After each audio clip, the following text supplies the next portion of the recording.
قدیم مسلم تاجروں کی ایک روایت تھی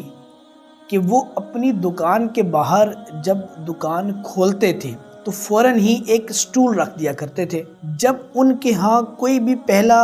کسٹمر آتا تو وہ اپنا وہ سٹول اٹھا کر اندر کر لیا کرتے۔ اب جب دوسرا کسٹمر آئے گا تو وہ پہلے اپنی دکان سے باہر نکلیں گے،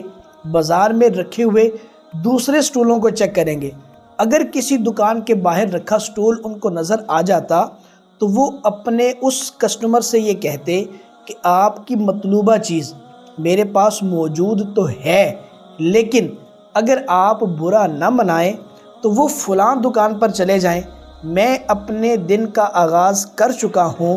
یعنی میں اپنا پہلا سودا فروخت کر چکا ہوں، لیکن وہ میرا فلاں بھائی ہے، اس نے ابھی تک اپنے دن کا آغاز نہیں کیا، تو برائے مہربانی آپ یہ سودا وہاں سے جا کر خرید فرما لیں۔ یہ تھے ہمارے آباء و اجداد کہ جن کی اتنی بہترین روایت تھی، اور آج یہ حالت ہے کہ بھائی بھائی کا گلا کاٹتا ہے۔